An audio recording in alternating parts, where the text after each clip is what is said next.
Have you ever noticed that when life finally gets calm, when everything is stable, peaceful, predictable, your brain suddenly starts creating problems out of nowhere? You overthink, you pick fights, you start doom scrolling, you stress over things that don't matter, or you feel strangely restless, almost like something is wrong with the calm. Before we go deeper, if you want more psychology-based explanations like this, make sure to subscribe to Mindcast EDU. It helps this channel grow, and it keeps you learning how your mind really works.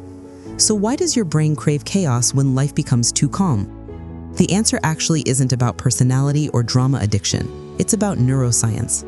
At its core, your brain is a prediction machine. It constantly scans your environment for threats, patterns, and changes. When life is calm, predictable, and quiet, your brain doesn't suddenly relax. Instead, it gets confused. It thinks something must be off. It expects problems. It looks for danger. And when it doesn't find any, it creates it. This comes from an ancient survival system. For most of human history, calm didn't last long. Danger was constant. Wild animals, weather, tribal conflict, starvation. A moment of calm often meant danger was approaching. So our brains evolved to stay alert, even when things felt safe. Today, we don't face those physical threats, but the ancient wiring is still active. That's why calm can feel uncomfortable. Your brain thinks it's too quiet, so it stays on edge. Then there's dopamine. Dopamine isn't the pleasure chemical, it's the anticipation chemical. It motivates you to seek novelty, stimulation, excitement, and reward. When life becomes predictable, your dopamine levels drop. You aren't getting enough novelty or challenge, and your brain hates that. Low dopamine feels like boredom, restlessness, irritation, emptiness, numbness, or that uncomfortable, I need something to happen energy. So what does your brain do? It looks for ways to spike dopamine again.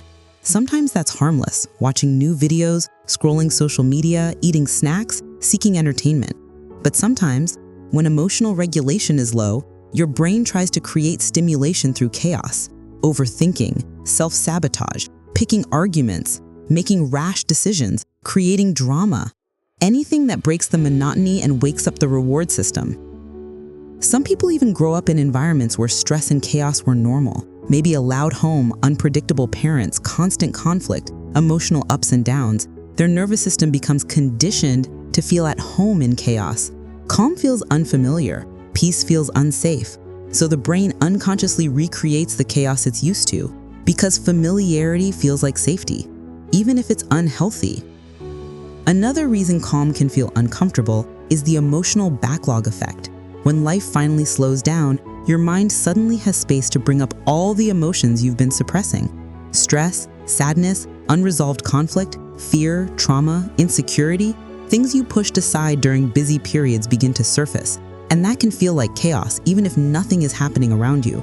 Many people mistake this for something being wrong with their life, when really it's just your brain trying to process what they never had time to feel before. The brain also craves challenge. When everything feels stable, your mind starts searching for problems to solve, because solving problems gives you a sense of purpose. That's why the mind creates tiny issues out of nothing. It's not trying to ruin your peace, it's trying to find something meaningful to engage with. So, what can you do to stop your brain from craving chaos when life gets too calm? First, give it controlled novelty. This means introduce healthy sources of stimulation, learning something new, engaging in creative activities, exploring new environments, starting small projects, or trying new routines. Your brain doesn't need drama. It just needs something interesting. Second, ground your nervous system. When calm feels unsafe, your brain needs reassurance. Deep breathing, slow walks, mindfulness, journaling, these send signals that peace is not a trap, it's safe. Over time, safety becomes familiar. Third, build tolerance for calm gradually. Peace is a skill. Stillness is a skill. If you're used to chaos, calm will feel uncomfortable simply because it's unfamiliar. Start with small moments of stillness. Over time, your brain adjusts.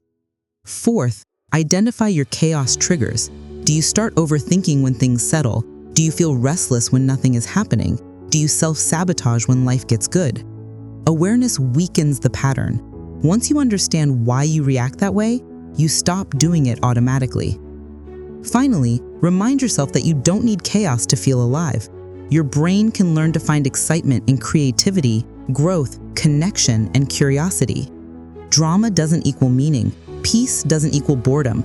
Calm is where stability grows, where healing happens, where you can finally hear yourself. You're not broken for craving chaos. You're just wired for stimulation and conditioned by your past, but your wiring is adaptable. Your nervous system can learn safety. Your dopamine system can find healthy balance, and your mind can learn to rest without fear. If this video helped you understand your own patterns more clearly, make sure to subscribe to Mindcast EDU for more deep science-based explanations of how your brain works and how to take back control.